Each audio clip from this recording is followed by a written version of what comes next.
Хуучин гэрээний хаадын дэд ном 2 дугаар бүлгийн 19-с 22 дугаар ишлэл. Хуучин гэрээний 533 дугаар хуудсан дээр байна. Бүгдээ хамтдаа зэрэг уншъя. Надтай хамт бүгдээ зэрэг уншаарай.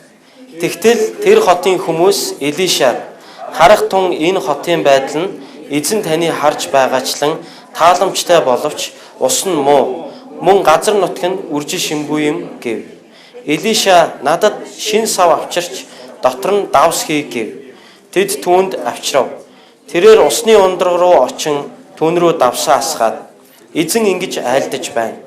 Би энэ усыг цэвэршүүлсэн юм. Энд дахин үхэл ба үргүйдэл байхгүй болно гэв. Ийхүү Элишагийн хэлсэн үгийн дагуу ус цэвэрсэн өнөөдрийг хүртэл байна. Амен. Бүгдээрээ өнөөдөр эзний үгийг харагдсан газар ерөөлийн болог болцгоё гэдэг сэдвээр хамтдаа суралцгаая. Өнгөрсөн намар би машина зарсан ба. Та нар намайг нэг хуучин цагаан машинтай байсныг мэдж байгаа. 97 оны Солонгосын Lanos гэдэг машинтай, дэвүүгийн үйлдвэрийн. Тэгээд тэр машина өнгөрсөн намар зараа тэгээд жоохон мөнгө нэмж хагаад арай нэг жоохон шинэвтер, арай нэг жоохон засвар баг ордог тийм Япон машин худалдаж авлаа л да. Тэгээд цагаан машина зарах гэж бас юм боллоо. Ер нь юм зарж үзээгүй хүний хувьд. Дээр нь тэгээд машин зарна гэдэг бол яг үнэндээ амархан биш. Тэгээд машина хамаг байдгаар нь угаагаад хамгийн сайхан болгочхоод тэгээд зар наагаад хотоор нэлээд явлаа. Хүмүүс ч нэлээд уцтаж асууж байна. Зарим хүмүүс гаднаас нь хараад айгүй цэмгэр Lanos байна штэ гэд хурж ирж үзчихэд харин хоёр залуу хурж ирж үзчихэд харамсалтай юм болсон. Яасан гэхээр хамрыг нь сөхөж хараад моторын доторх тэр балиар заван тоос шороо мотор нь бол дэндүү муухай байсан л да. Моторыг нь харчаад заа гэд өөр юу ч ярихгүй шууд хаачаад яваад гисэн мөн. Тэгээ эхнэр өтөөр юу ойлгосон гэхээр моторын ч гэсэн угаах хэрэгтэй байна гэж ойлгосон. Тэгээд эхнэр өтөөр мотор бүр тусгай угаадаг газар аваачаад тэгээ машиныхаа хамрыг сөхөж жагаад моторыг нь угаалгасан мөн. Тэгээ шин юм шиг болсон. Тэгээ дараа нь нэг хүн хурж ирээд таньдаг найз маань хурж ирээд машиныг мань үзээд хамрыг нь сөхөж харангуйтай сэтгэл нь айгүй хангалуун байсан. Хамрыг нь хараад мотор нь шин юм шиг байсан учраас айгүй хангалуун. Тэгээ тэр найз маань машиныг мань худалдаж авч билээ. Тэгээ би энэгээр юу хэлэх гээд байгаа юм бэ гэхээр заримдаа альва юм гаднаасаа харагддаг шиг дотроо тийм байдаггүй юм байна гэж. Бидний эргэн тойронд бидний харж байгаа амьдралын олон зүйлсүүд маань гаднаасаа харагдахдаа сайхан байдаг боловч харин дотоод мөн чанартай тийм биш байдаг гэдгийг бид амьдралынхаа маш олон зүйлс дээрээс олж хардаг. За ганц нэг жишээ дурдъя л да. Жишээлбэл хятадын зарим нэг чанаргүй бараа байна. Холоос харахад маш гоё харагддаг. Ойртоод очингод хулих байгаа нь мэдэгддэг. Зурагтаа орой болгон бидний үздэг янз бүрийн рекламнууд байна. Маш сайхан рекламддаг. Хүний биед одоо ерөөсө тэрнээс одоо сайн минь хороод байхгүй юм шиг ярьдаг. Харин тэрийг аваад үзэх юм бол зүгээр л нэг бусдын л адил жүүс. Эсвэл бусдын л адил нэг юм байждаг. Манай монголчууд хүртэл ярьдаг. Аваагүй байхад авгаа сайхан гэж. Би теологийн өргөдөгсөн сургуулийн удирдах зөвлөлийн тэргүүн байж хагаад ажлаа саяхан хүлээлгэж өгсөн. Яг л ер нь амрах шаардлагатай байгаа учраас. Тэгээ намайг ажлаа саяхан хүлээлгэж өгөхөд теологийн өргөдөгсөн сургуулийнхан надад Mongolian Proverbs гэдэг Монголын сургаалт үг гэдэг ном бэлгэллээ л дээ. Энийг гадаад хүн хийсэн юм байна.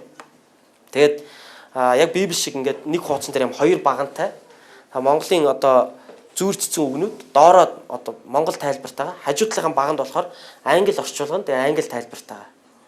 Айгу гоё ном байлаа. Яг монголын зүүрцсэн үгнүүд тэнд байсан. Тэгээ аваагүй байхад авгаа сайхан гэдэг үгийн тайлбарыг нь би уншлаа. Алаагүй байхад үнийг сайхан гэж холбож ярьдаг шүү дээ манай монголчууд. Тэгээ тэр нь утгыг нь тэр доор нь тайлбар нь бичээтэй. Тайлбарыг нь уншсан чинь юу гэж тайлбарсан байсан бэ гэхээр ер нь бол хүн харагдаж байгаа шиг сайхан байдгүй маа л гэж тайлбарсан байл. Харахад ингээ сайхан харагддаг. Яг хамт амьдраад ирэхээр янз бүрийн одоо муу юмнууд гарч ирж идэг гэж тэ. Тэгэхээр бид нар бүгдээрээ ямар нэгэн сул талгүй хүн гэж юу н байхгүй шүү дээ. Таны амьдрал бусдад харагдаж байгаа шиг сайхан уу? Таны зүрх сэтгэл бусдад харагдаж байгаа шиг сайхан мөн үү? Хуучин гэрээний үед Элиша гэдэг иш үзүүлэгч Ерихо хотод хүрэлцэн иржээ. Хотын иргэд иш үзүүлэгч Элиша дээр ирээд хотынхаа нөхцөл байдлыг ярьж байгааг бид сайн уншлаа. 19 дэх ишлэгийг харах юм бол тэгтэл тэр хотын хүмүүс Элишад харах тун энэ хотын байдал нь эзэн таны харж байгаачлан тааламжтай боловч ус нь муу мөн газар нутг нь үржил шимгүй юм гэж хэлсэн байна. Тэгэхээр жуулчны нүдээр Ерихо хотыг харахад бол үнэхээр сайхан хот байна шүү дээ. Харахад үнэхээр энэ хотын байдал тааламжтай танд харагдаж байгаа биз? Харин үнэн чанартай үгүй байхгүй юу гэж оршин суугчид нь хэлж байгаа. Юу гэж хэлсэн гэхээр ус нь муу. Тэгээд газар нь үржил шимгүй. Тариа ногоо тариад ургадгүй юм байна л да. Малын бэлчээр магадгүй бас байдгүй. Газрын гарц аюу муутай. Гэхдээ тэр хотыг гаднаас нь харахад бол үнэхээр сайхан харагддаг. Гэхдээ яг үнэн чанартай тэнд юусэн амь амьдрал гэж юм алга. Ууж байгаа ус нь маш муу. Тийм учраас Ерихо хотод үргүйдэл ба үхэл газар авсан тийм газар байсан.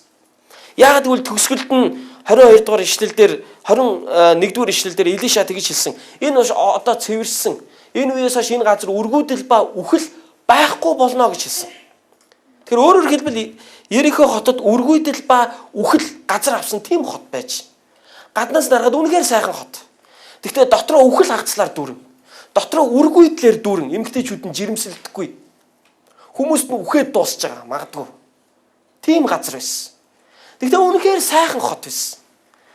Гэхдээ үнэн байдал нь бол тэнд ямар ч амь амьдрал байдаггүй байсан. Заримдаа хүмүүс бидний амьдрал яг л юм байдаг. Гаднаас нь харахад маш гоё харагддаг хүмүүсийн амьдрал. Харин дотроо ямар ч амь амьдрал байдаггүй. Унж байгаа машин, өмсөж байгаа хувцас, идж байгаа хоол, барьж байгаа гар утас. Магадгүй эрхэлж байгаа ажлыг харах юм бол энэ үнэхээр ямар гоё амьдралтай хүн бэ гэж харагдахаар хүмүүс өнөөдөр Монголын нийгэмд олон болсон. Гэхдээ тэдний гэр бүлийн амьдралыг магадгүй өнгийгээд харах юм бол тэдний зүрх сэтгэлийг нь өнгийгээд харах юм бол тэдний хэн нэгэнтэй харилцааг нь өнгийгээд харах юм бол тэнд амь амьдрал гэж зүйл байдаггүй заримдаа. Магадгүй бидний амьдрал ч гэсэн зарим талаараа иймэрхүү байдаг. Тэгвэл Ерихо хот яагаад ийм болчихсон юм болоо? Яагаад ийм хараал идсэн ёрын газар болчихсон юм болоо? Яагаад гэвэл энэ үеэс хэдэн зуун жилийн өмнө Израилийн ард түмэн Бурхны амлсан сүү бал урссан газрыг эзлэн авахаар Бурхны ард түмэн энэ газар нутагт орж ирэх үед Ерихо хот Бурхны ард түмний өмнө эсэргүүцэн зогссон хотуудын нэг байсан. Тэгээ энэ хотыг Израилийн ард түмэн Бурхны заавраар энэ хотын ханан хэрмийг доош нураас. Нураасны дараа тухайн үеийн Израилийн удирдагч болох Йошуа Ерихо хотыг эзний нэрээр хараасан байдаг. Юу гэж хараасан гэхээр бүгдээ хамтдаа тэр хараасан хараалыг нь Йошуа номын 6 дугаар бүлгийн 26 дугаар ишлэл дээрээс харцгаая.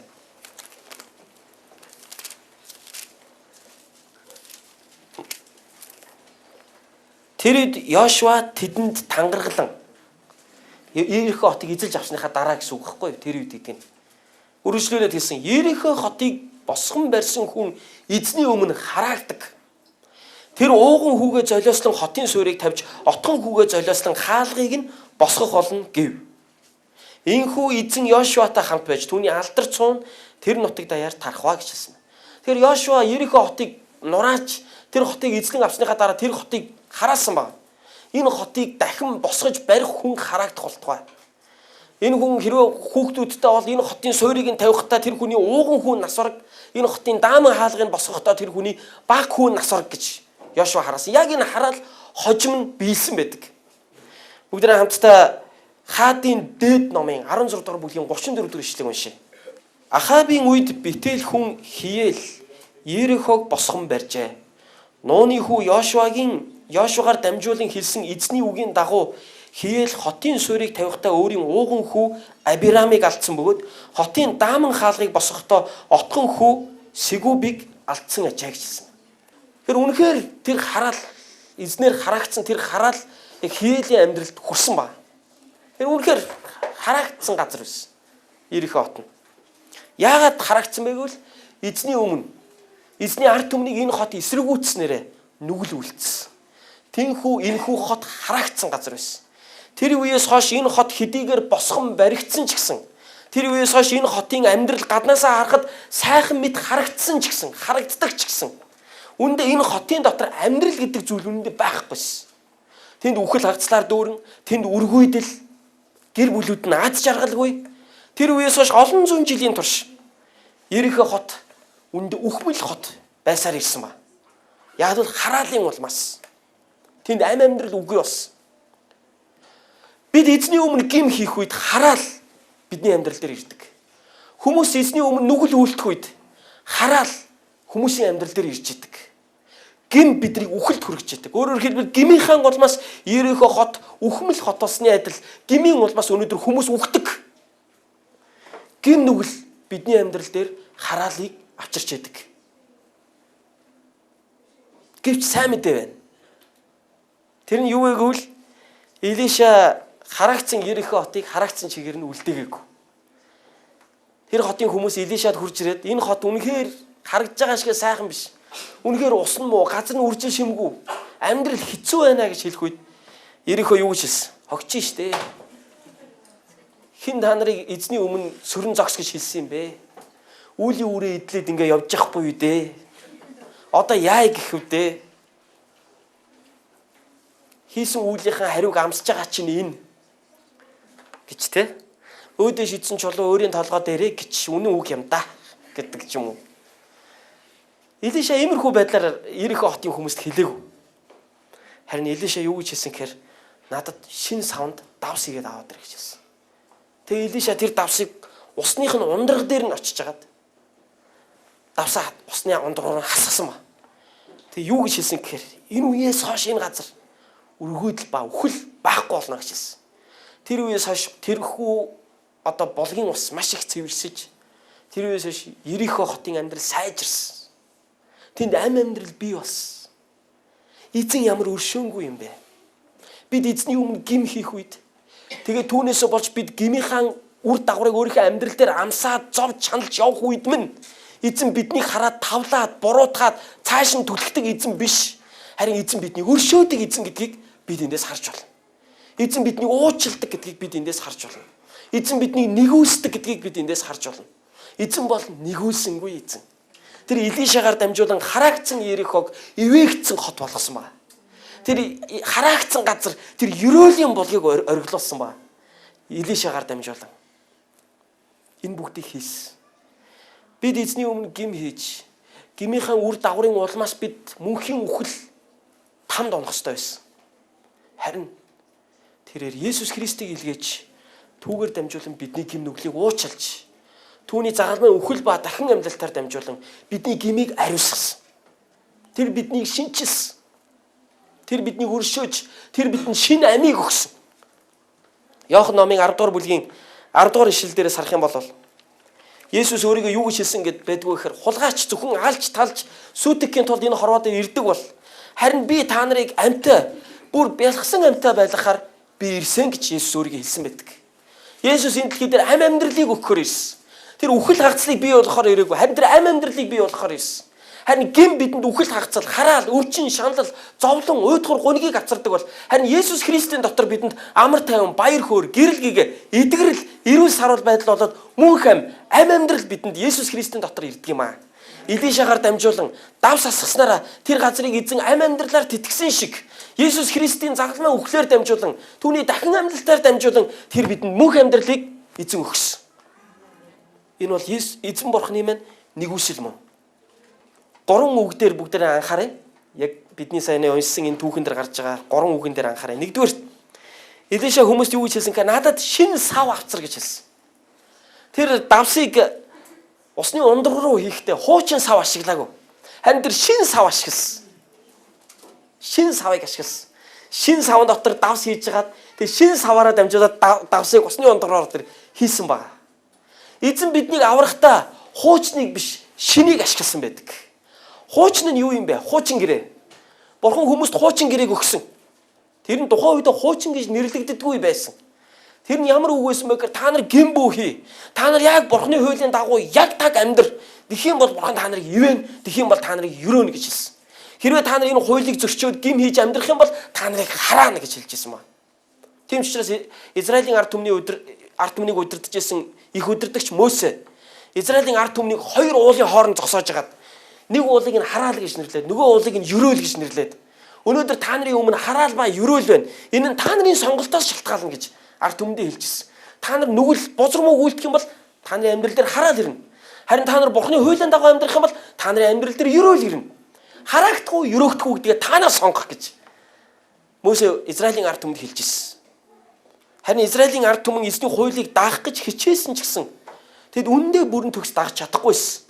Тэд олон зууны турш Израилийн ард түмэн эзний өмнө гим нүглийг үйлдэж хуулийг нь зөрчиж амьдарсан. Зөвхөн израильчууд ч биш. Өнөөдөр бид нар ч гэсэн эзний үгийн дагуу амьдарч чадаагүй. Эзний хуулийг зөрчиж амьдарсан хүн төрлөختөн. Магадгүй та нарын зарим нь ингэж асууж болох юм л да. Өнөөдөр израильчуудад өгөгдсөн Бурхны хуулийг би яаж мэдэх юм бэ гэж. Харин шинэ гэрэн дээрээс Илч Паулын загтлуудыг унших юм бол хэдийгээр харь үндэстнүүдэд Израилаас өөр бусад үндэстнүүдэд Бурхан хуулийг өгөөгүй ч гэсэн тэр хүмүүсийн сэтгэл зүрхэнд нь юу зөв, юу буруу гэдэг тэр хүн чанарыг, тэр мэдрэмжийг Бурхан бүх хүмүүст өгсөн юм а гэж хэлсэн байдаг. Тийм учраас хүн өөрөө хүн чанараараа буюу төрлөх чанараараа өөрийнхөө буруу юм хийж байгаа эсвэл зөв юм хийж байгаа гэдгээ хүн өөрөө мэддэг гэж хэлсэн. Өнөөдөр Христэд итгэдэггүй ямар ч хүн, ямар ч Бурханд итгэдэггүй ямар ч хүн, ямар нэгэн буруу юм хийхдээ өөрийгөө буруу юм хийж байгаа гэж мэддэг. Хэрвээ тэр хүний дотор хүн чанар байдаг бол тэр хүн худлаа ярихдаа сэтгэлдээ зовж л байдаг. Тэр хүн хүний мөнгийг нууцаар авч явахдаа тэр хүн өөрийгөө буруу юм хийж байна гэдгийг мэдж л байдаг. Тэр хүн Бурханд итгэдэггүй ч гэсэн тэр хүн өөрөө Бурханы бүтээл учраас Бурхан тэр хүний сэтгэл зүрхэнд нь өөрийнхөө хуулийг хэдийн тавьсан. Иймээс бүх хүн төрлөختөн Бурханы хуулийг зөрчснөөр хараагдсан байдаг. Хуучин гэрээний дагуу буюу Бурханы анхлан хүмүүст өгөгдсөн хуулийн дагуу хүмүүс хичнээн хичээж зүтгээдэж Бурханы өмнө түүний хүсэж байгаа стандартад хүрч очиж үнэндээ чадахгүйсэн. Тийм учраас Бурхан тэрийг нь болоод шинийг хийхээр товлсон байна. Бурхан тэгээд хуучин гэрээний туршид хуучин гэрээний иш үзүүлэгчдийн номыг унших юм бол би шинийг хийх болно гэж амласан байдаг. Би өөрийнхөө сүнсийг та нарын зүрх сэтгэлд чинь цутгах үед та нарын зүрхэнд чинь миний хууль сийлэгдэх болно. Тэгээд та нар хуулийг өөрсдөө хар аяндаа дагах болно. Тэгээд та нар хөрстөө миний хуулиудыг заах болно. Би та нарт шинэ зүрхийг өгнө. Би та нарт чулуун зүрхийг биш, махан зүрхийг өгнө гэж хуучин гэрээн дээр олонтоо Бурхан амласан байдаг. Үүнийх нь биелэл болж Есүс Христ энэ дэлхий дээр эзнээс илгээгдсэн аврагч болон эрэхтэй бидэнд шинэ гэрээг эзэн тогтоож өгсөн. Тэгэхээр хуулийн дагуу аврагдах биш, харин Есүс Христэд итгэснээр аврагдах шинэ арга замыг эзэн бидэнд өгсөн. Тийм учраас бид өнөөдөр хууль сахин биелүүлснээрээ эзнэр өрөөгддөг юм биш. Харин Есүс Христийг эзэн хэмээн хүлээн зөвшөөрч түүнд итгэж гэмээ уучлуулж түүнийг дагж амьдрснараа бид эзний ивэл өрөөлийг хүртдэг юм аа. Эзэн биднийг Есүс Христийн дотор бас мөн шинэ савнууд болгосон байдаг. Хэрвээ бид шинэ гэрээг унших юм бол шинэ гэрээний маш олон ишлэл дээр Христ итгэгч нарыг савтай зөвлөсөн байдаг. Жишээлбэл 1-р Петр 3-ын 7-р ишлэлдэр эмэгтэй хүмүүсийг сул дорой сав гэж нэрлсэн байдаг. Энэ эмэгтэй хүмүүсийг муулж байгаадаа биш. Нөхрөөдөд нь хандаж тэгж хэлсэн байдаг. Нөхрөөдөө эхнэрүүд чинь эмэгтэй хүн. Тэрээр чамааг бодвол сул дорой сав учраас чи түүнийг ойлгож, чи түүнтэй харилцаагаа айтаахан байлга. Тэгвэл залбирлыг чинь Бурхан сонсно гэж Петр хэлсэн байдаг. Тэгэхээр хүнийг савтай зөвлөлөн хэлсэн байна. Мөн 2-р Коринт номын 4-р бүлгийн 7-р ишлэгийг унших юм бол Паул өөрийгөө юу гэж хэлсэн гэхээр бид эзний сайн мэдээ буюу эзний эрдэнсийг шавар савнуудад хадгалдаг гэж хэлсэн. Шавар сав гэдэг нь Паул өөрсдөө ярьсан байдаг. Гэх мэтчлэн шинэ гэрээний хэд хэдэн ишлэлүүдээр биднийг сав хэмээн зөвлөсөн байдаг. Тийм ээ, эзэн биднийг Есүс Христийн дотор шинчлэн бүтээсэн. Бид эзний дотор шинэ савнууд болсон. Бид өмнө нь бохир сав байсан. Харин эзэн өнөөдөр биднийг шинэ сав болгосон. 2-р Коринтын 6-р бүлэг дээр хэн Есүсийн дотор байна? Тэр хүн шинэ бүтээл мөн. Түүний хуучин юмс нь өнгөрчээ харах тун тэр шинэ болсон байна гэж хэлсэн байдаг. Бид шинэ бүтээлүүд мөн. Бүгдээ хажуудлынхаа найзад бид шинэ бүтээл мөн гэж хэлцгээе.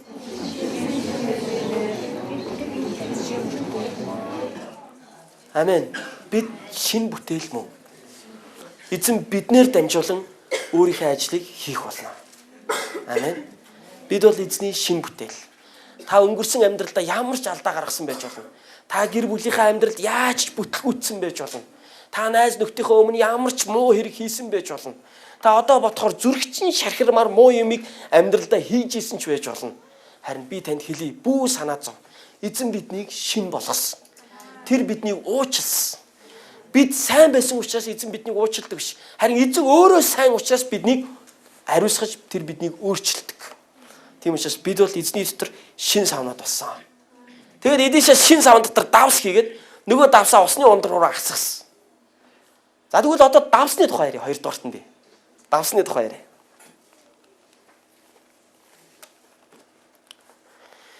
Ер нь давс гэдэг бол одоо үйлчилгээтэй бодис. Өөрөөр хэлбэл давс гэдэг бол юмыг ариутгадаг бодис байдаг. Манай монголчууд мах шуудалдаг тийм үстэй. Гол нь тэнд юу гэдэг вөхөр давс гэдэг. Давсаар ингээ хуураад барины шилэнд игээд таглаа тавьчих юм бол тэр ерөөсөө мууддаг. Яагад бол тэр давс тэр махыг муудуулахгүй байлгаж чаддаг. Лазалсан бүтээгдэхүүнүүдийг бид нар мэднэ те. Консервнууд байна. Даршилсан ногоонууд байна. Гол нь тэднийг давсаар дардаг. Давстаа усанд хийдэг. Шанцайнууд гэж манайхан ярьдаг те. Шанцайнууд. Хэдхэн жилийн өмнө энэтхэгт олон жилийн өмнөх нэгэн агуулгыг цэвэрлж ягаад Английн колоничлалын үеийн Английн цэргийн хүнсэнд хэрэгэлдэг байсан лазалсан мах болсон гинэ. Тэгээд тэр лазалсан махыг задлаад үзсэн чинь ерөөсөө муудаагүй байсан. 20-30 жилийн өмнөх мах те. Тэгээд одоо 1950 онд энэтхэгч чинь Британий колониос чөлөөлөгдсөн шүү дээ. Харин тэр үеэс хойш 80-90-ад оны хүртэл тэр мах зүгээр л эсклатанд дарагдсан байгаа байхгүй. Тэгээд тэрийг задлаад үзсэн чинь ерөөсөө муудаг байсан гэж. Учир нь юунд байсан? Давсанд байсан. Хуучин гэрээний үеийн Израильчууд хүртэл дөнгөж төрсэн хүүхдийг давсаар үрдэг, ариутгадаг байсан. Изекиэл номын 16 дугаар бүлгийн 4 дугаар ишлэгийг хамт уншицгаая.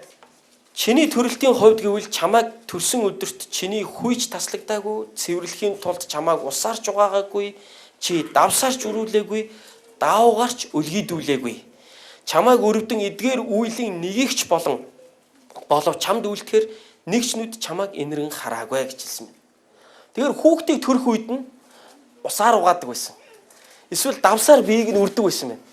Даавгаар өлгийддэг байсан тийм. Бүр дээр үед, эрт дээр үед Израилийн ард түмэн үүнийг хийдэг байсан байна.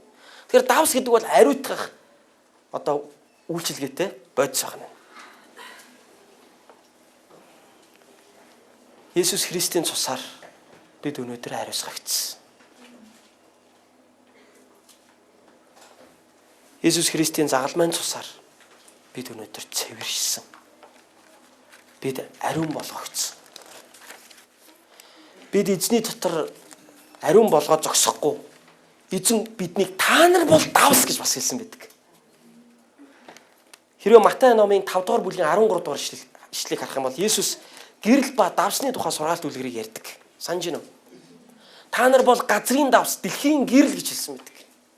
Энэ юу гэсэн үг вэ гэвэл хүмүүс та нарын сайн үйлсийг харахтаа тэнгэр дэх эцгийгт нь алдаршуулахын тулд та нарын гэрэл тэдний өмнө тийхүү гэрэлдэг гэж тэрхүү ишлэлээр хэлсэн байдаг. Эндээс харах юм бол эзэн биднийг та нар бол энэ газрын давсан шүү гэж хэлсэн.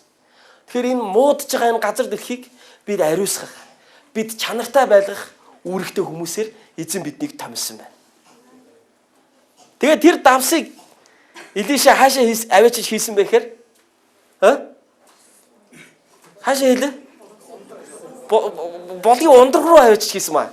Тэр зүгээр голын ус руу н очиж хийгээгүй те. Зүгээр голын дунд хэсэг дээр нь очиод хийгээгүй. Харин голын ихэн дээр нь очиод яг ундарч байгаа хэсэг дээр нь давсаа хийсэн байгаа. За одоо тэгвэл болын ундрагын тухай ярив. Сургаалт төгс номын 4 дугаар бүлгийн 23 дугаар ишлэг уншия. За зэрэг унших уу? 1 2 3. Юуны төрөнд зүрхээ хамгаал. Учир нь түүнээс амийн болгоод ундран гардаг юм. Бидний зүрх сэтгэлийг эзэн амьдралын маань болог ундран гардаг хэсэг гэж хэлсэн байна. Тэгэхээр Илиша нөгөө давсыг аваад усны ундраг руу хайсан шиг бид эзний сайн мэдээ Есүс Христийн ивэл нэгүслийг бид хүмүүсийн зүрхэнд нь аваачих хэвээр. Есүс бидний зүрх сэтгэлийн бозор хэрийг маань угаасан. Тэр усны ундраг руу давс хийснээр усны ундрагыг тэр усыг цэвэршүүлсэнтэй адилхан Есүс Христийн загалмай өхөл түүний урссан цусаар дамжуулан тэр бидний зүрх сэтгэлийн маань гим нүглийг угаасан байдаг. Бидний зүрх сэтгэлийн гимийг ямар ч оомоо, ямар ч цайруулагч бодис, ямар ч сайн угаалгын нунтаг, ямар ч сайн арьсыг цагаан болгодог пудр цэвэрлэж чадахгүй. Хичнээн усанд ороодч бид гаднаа гоё боловч харин зүрх сэтгэл маань хизээж ариусгагдаж чадахгүй. Харин зүрх сэтгэлийг маань ариусгах нэг хүчтэй бодис байна. Тэр бол Есүс Христийн цус. Өөрөөр хэлбэл Илишагийн усны ундраг руу хийсэн давс байна. Өнөөдөр бид нар гэмээсээ болж хараагцсан дэлхий дээр амьдарч байна. Ах дүүсээ. Өнөөдөр бид гэмээсээ болж ам амьдралгүй болсон хорвоо дээр амьдарч байна. Игч дүүсээ. Бидний эргэн тойронд үхэл ба үргүйдэл Бурхны өмнө байсаар байна. Христэд итгэдэггүй, гим нүглээ уучлуулаагүй, Бурхныг таньж мэдээгүй амьдралаар амьдарч байгаа хүмүүсийг Библи үхсэн хүмүүс гэж нэрлсэн байдаг. Хэдийгээр өнөөдөр бидний эргэн тойронд орчин байна. Ам амьдрал цэцгэлж байгаа мэт харагдавч харин сүнсний хувьд үхмэл газар, яг Ерихо шиг тийм газар өнөөдөр бид нар амьдарч байна. Харин харагдсан газар эзэн амийн болгыг бий болгох болно. Хинээр дамжуулж, та бид хоёроор дамжуулж. Та бид хоёрыг эзэн өөрийнхөө алдрын төлөө шин сав болгож, та бид хоёроор дамжуулан эзэн усны ундраг болох хүмүүсийн зүрх сэтгэл рүү өөрийн сайн мэдээ, өөрийн ариусгасан давсыг асгахыг хүсэж байна. Үүнийг эзэн та бид хоёроор дамжуулан хийх болно. Үүнийг эзэн та бид хоёроор дамжуулж хийн. Та бид хоёрыг эзэн үүний тулд ашиглахаар дуудсан гэдэгт итгэлтэй байна. Манай Битан тусгын чуулганы 2012 оны зорилт юу вэ? Сайн мэдээг хөрштөө гэж байгаа шүү дээ. Сайн мэдээг хөрштөө гэдэг зорилготой. Тэр энэ 11 оны туршид бүгдээ эргэн тойрныхоо хүмүүс сайн мэдээг хүргэцгээе. Өөрөөр хэлбэл тэр хараагцсан газар ерөөлийн булгуудыг бий болгоцгоё бүгдээрээ. Тэр усны ундрагууд руу эзний давсыг авчиж асгая. Амен. Тэр савн та юм аа.